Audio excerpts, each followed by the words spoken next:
Alors que tu fais ton premier pas hors de l'avion, une foule enthousiaste de manchots empereurs t'entoure, te poussant et te bousculant, réclamant tous un autographe.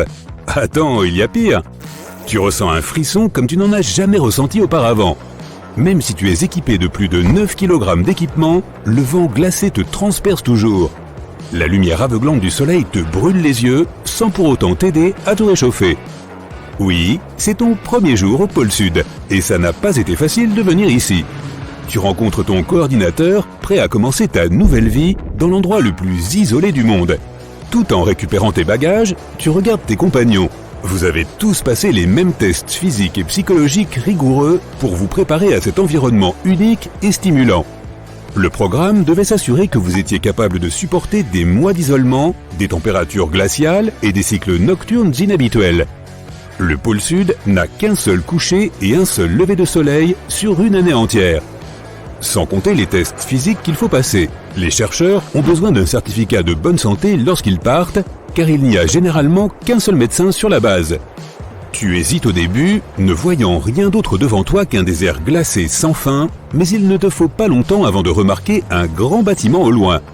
C'est la station Amundsen Scott du pôle Sud. Après une longue marche à travers la neige profonde, tu l'atteins. Un pas à l'intérieur et tu arrêtes immédiatement de frissonner. Il fait si chaud que tout le monde se promène en t-shirt. Tu oublies presque que tu es dans l'endroit le plus froid de la planète. Tu es surpris de voir le nombre de personnes qui viennent te saluer. Et ce ne sont pas des manchots. Ces chercheurs sont en poste pendant tout l'été. Ils étudient divers éléments dans les climats extrêmes du pôle Sud. Tu es officiellement accueilli avec une présentation dans la salle de conférence. Les règles de base peuvent t'aider au cas où les choses tourneraient mal. Tout est rigoureusement organisé, des provisions à la gestion des déchets. La station recycle tout ce qu'elle peut, même les différentes sortes de piles. Tout ce qui ne peut pas être recyclé est envoyé de l'autre côté de l'océan, dans une décharge située en Amérique du Sud. Ensuite, le coordinateur t'accompagne à ton dortoir, qui sera ton nouveau chez-toi pour la durée du séjour. Tu as hâte de dire à ta famille et à tes amis à quel point le pôle Sud est étonnant. Et heureusement, la station est équipée d'un accès Internet. Mais dès que tu ouvres YouTube et que tu cliques sur une vidéo, tu es accueilli par un interminable panneau de chargement. Le manque de satellites au-dessus de l'Antarctique signifie que tu devras t'habituer à une connexion ralentie pendant un certain temps. De ta fenêtre, tu peux voir le paysage enneigé qui s'étend devant toi. Contrairement à la zone qui entoure la côte du continent, le pôle Sud est complètement dépourvu de vie. Aucune plante ni aucun animal n'est capable de braver les conditions si loin à l'intérieur des terres. À l'exception de quelques oiseaux occasionnels qui sont emportés par le vent, toute la région n'est qu'une mer de glace désolée. La station d'Amundsen Scott semble bien seule dans ce désert. Le camp de base a besoin de toutes sortes de gens pour pouvoir survivre dans cet environnement unique. Il faut des cuisiniers, des plombiers, des électriciens, des médecins et d'autres employés pour faire fonctionner les choses afin que les scientifiques puissent faire leurs recherches. Mais tu seras peut-être surpris de voir à quel point les conditions de vie sont agréables pour tous ces travailleurs. Bien sûr, tu trouveras les installations de recherche habituelles et les laboratoires, mais aussi de nombreuses salles réservées aux activités ludiques. La base a son propre terrain de basket, où les différents départements peuvent régulièrement se mesurer les uns aux autres. Il y a même des salles entières réservées à la musique et aux arts. Et surtout, il y a un dentiste qui peut s'assurer que tes dents ne sont pas abîmées.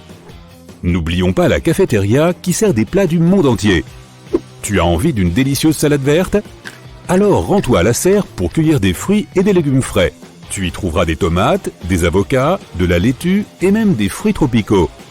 La serre est peut-être aussi l'endroit le plus humide de tout le continent. Étonnamment, elle est si efficace qu'elle peut produire environ 9 kg de produits par semaine.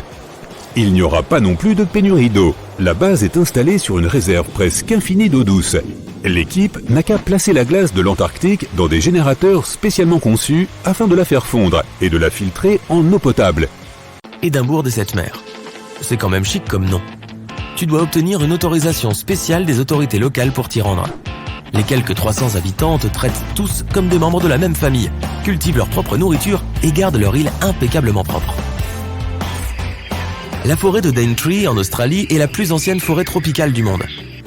Elle existe depuis plus de 100 millions d'années et abrite 12 000 types d'insectes et environ 90% de la population australienne de papillons et de chauves-souris. Elle abrite également environ 3000 espèces de plantes différentes. L'archipel Bazzaruto, dans l'océan Indien, possède un sable blanc comme du cristal et des récifs coralliens que personne n'a touchés, et presque aucun touriste. C'est une réserve marine officielle, la pêche commerciale y est donc interdite. On peut cependant encore voir des pêcheurs dans de vieux bateaux traditionnels. C'est pourquoi les coraux sont encore en parfait état. Bazzaruto abrite aussi quelques-uns des derniers siréniens. Une mystérieuse bambouseraie émeraude est située à quelques minutes du train de Kyoto. C'est comme un portail vers un autre univers. Les grincements et bruits de fond en font l'un des 100 meilleurs paysages sonores du Japon.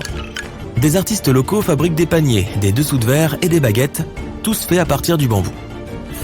La forêt pluviale de Great Bear, en Colombie-Britannique, est célèbre pour ses 2 cèdres vieux de 1000 ans, ses chutes d'eau couvertes de mousse, son eau de la couleur du granit et ses ruisseaux cristallins. Elle abrite le rare ours Kermode, de couleur crème, également connu sous le nom d'ours esprit. On trouve des cerfs de Sitka, des loups gris, des cougars, des chèvres de montagne, des orques, des saumons, des otaries, des loutres de mer, des baleines à bosse. Tu vois le tableau. Le secret de cette couleur de barbapapa à Pixen Beach à Barbuda est qu'elle est faite de coraux écrasés avec de minuscules choses rouges unicellulaires qui vivent en dessous. Tu peux voir cette célèbre teinte rose quand les vagues sont assez fortes.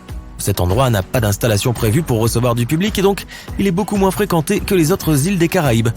Et c'est pourquoi il est si propre. Il a fallu des milliers d'années pour former les étangs de Picanini en Australie. L'eau souterraine est remontée lentement jusqu'à la surface à travers tout ce calcaire.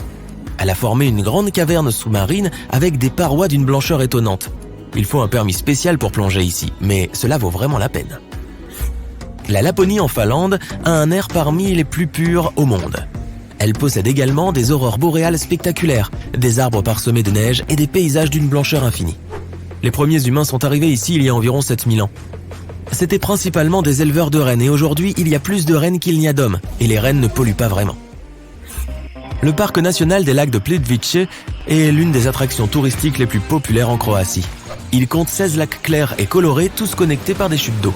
On peut y trouver des cerfs, des ours, des loups, des sangliers et des oiseaux rares qui errent et profitent de cette nature intacte.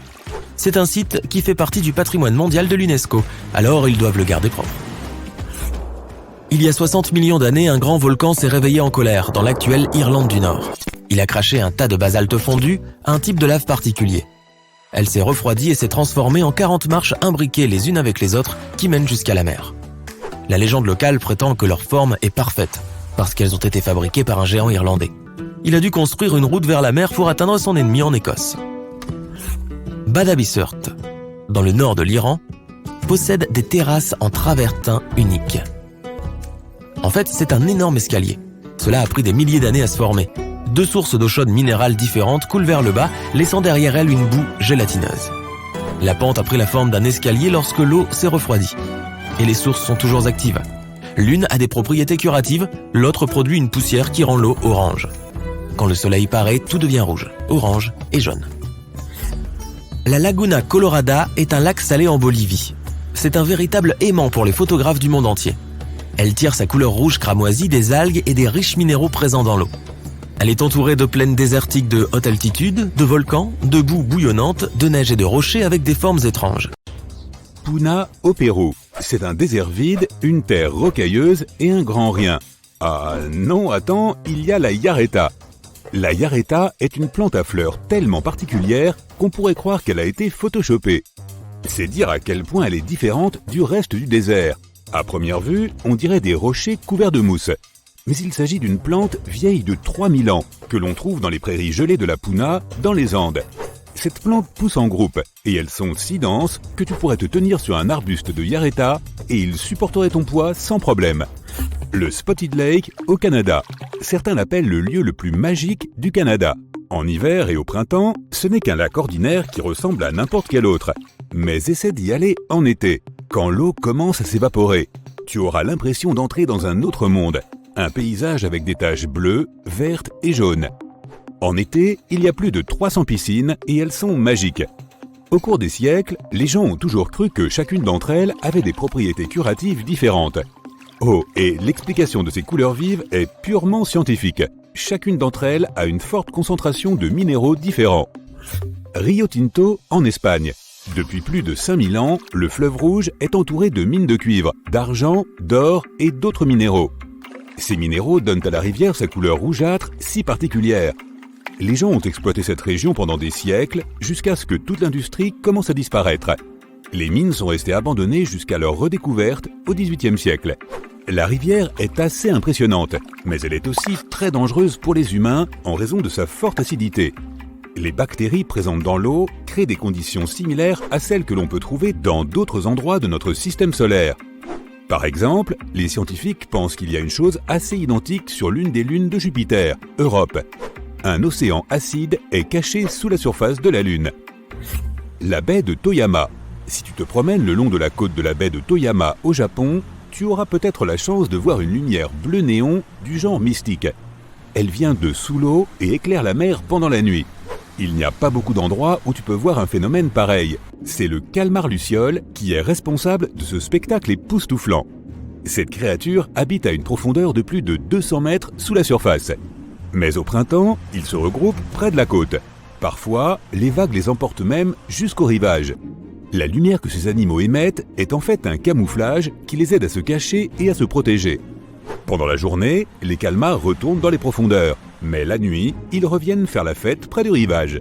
La lumière qu'ils produisent n'est pas suffisamment forte pour pouvoir lire un livre dans le noir, mais elle est tout de même assez impressionnante. Fly Geyser, Nevada, aux États-Unis. Imagine que tu es dans une fusée spatiale. À un moment donné, tu réalises que tu es entré dans l'atmosphère d'une planète inconnue. Tu n'as même pas vu qu'elle était là. La gravité de la planète commence à tirer ta fusée vers le bas. Bientôt, elle s'écrase sur sa surface. Heureusement, ton vaisseau spatial est assez solide et reste intact. Alors tu enfiles ta combinaison spatiale et tu vas voir dehors en rampant. Juste devant toi, il y a quelque chose que tu n'avais jamais vu auparavant. Une nature incroyable, des couleurs extraordinaires et un truc bizarre qui ressemble à une montagne. Et soudain, il crache une colonne d'eau bouillante. Tu secoues la tête, encore ton imagination débordante. Tu es en fait dans le Nevada, en train de regarder le Fly Ranch Geyser. Ne sois pas déçu, il est quand même incroyable. Ce geyser est apparu dans les années 1960, lorsqu'une compagnie d'énergie géothermique a effectué un forage. Cela a permis à la nappe phréatique de s'échapper. Et les couleurs sont similaires à celles que tu peux voir dans le parc national de Yellowstone, et c'est tout simplement à cause des algues. En parlant de Yellowstone, c'est un autre endroit qui semble avoir été extrait d'une autre galaxie.